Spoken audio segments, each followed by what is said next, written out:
예수님과 멀어지게 하는 27번째 이유, 허영과 자만. 허영과 자만에 찬 어떤 까마귀가 공작새들이 떨구고 간 깃털을 주워서 자기 털에다 꽂았습니다. 그러고는 그전 친구들을 얕잡아 보며 자신만만하게 아름다운 공작새들 무리 속으로 찾아갔습니다.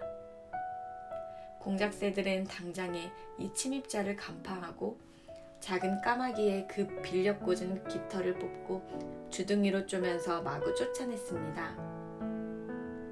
불행한 작은 까마귀는 가혹한 벌을 받아 몹시 슬퍼하면서 그전 친구 있는 데로 돌아와서 아무 일도 없었던 것처럼 다시 자기 친구들 틈에 끼려고 했습니다.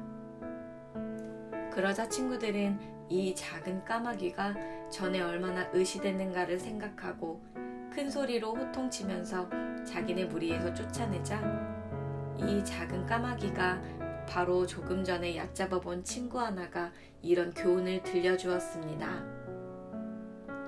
내가 하나님이 만들어준 그대로 만족해 있었다면 손윗 사람들의 징계도 받지 않고 또 친구들의 경멸도 받지 않았을 텐데 존 버년의 천루역정 가운데 주인공 그리스도인과 신이라는 두 정직한 순례자가 허영이라는 이름의 마을을 통과합니다.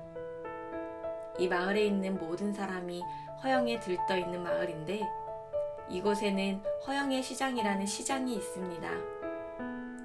이 시장은 아주 오래전부터 세워진 시장인데 천성을 향하여 순례하는 자들은 반드시 이 시장을 통과해야 합니다. 연중 무휴의 허영시장에서 파는 상품으로는 가옥, 토지, 명예, 진급, 향락, 그리고 은, 금, 진주, 보석 등 온갖 오락물과 상품이 진열되어 있습니다. 두 순례자도 천성을 가기 위하여 허영시장을 통과했는데 저들이 들어서자마자 즉각 사람들이 웅성입니다. 그들이 너무나 자신과 달랐기 때문입니다. 첫째, 그들의 옷차림이 달랐고 말도 달랐으며 상품을 사라고 아무리 고함을 질러도 그들은 귀를 막고 눈을 들어 하늘을 바라보는 것이었습니다. 그렇게 하여 그들은 허영의 시장을 빠져나갑니다.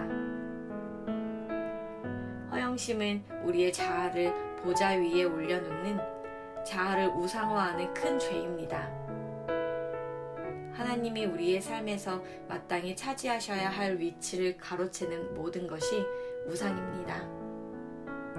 우상 숭배자들에게 내려지는 하나님의 심판이 허영에 찬 사람들에게도 똑같이 내려집니다.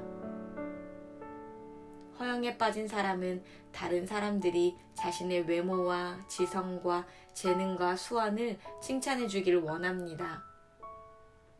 동시에 허영은 이 땅과 영원한 세상에서 가장 중요한 것이 무엇인지 잊어버리게 만듭니다. 어떻게 허영의 죄를 버릴 수 있을까요? 허영의 죄를 버리기 위한 첫걸음은 우리가 자만과 허영에 빠져 있다고 솔직히 인정하는 것입니다.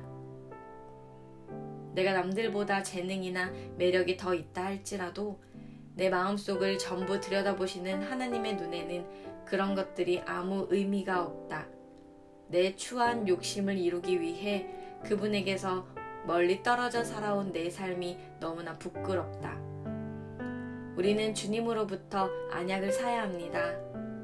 이는 다른 사람들과 하나님께 내 진짜 모습이 무엇인지를 가차없이 말씀해 주십시오 라고 고백하는 것을 의미합니다. 이렇게 하면 상처를 받을 수는 있지만 우리 자신을 정확히 볼 수 있습니다. 다른 사람들에게 칭찬을 듣겠다는 마음을 버리게 하소서. 나의 죄를 전부 빛 가운데 드러내 분명히 보게 하소서. 저는 사람의 칭찬을 먹고 사는 것이 아니라 하나님의 용서와 자비로 살아가게 될 것입니다.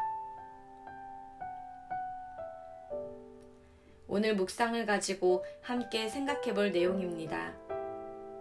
첫 번째, 사람들의 인정과 칭찬을 받기 위해 지나치게 신경과 관심을 쓰는 영역은 어디인가요? 두 번째, 허영심이 들 때마다 이를 떨쳐내기 위해 시작해야 할 작은 결단은 무엇일까요?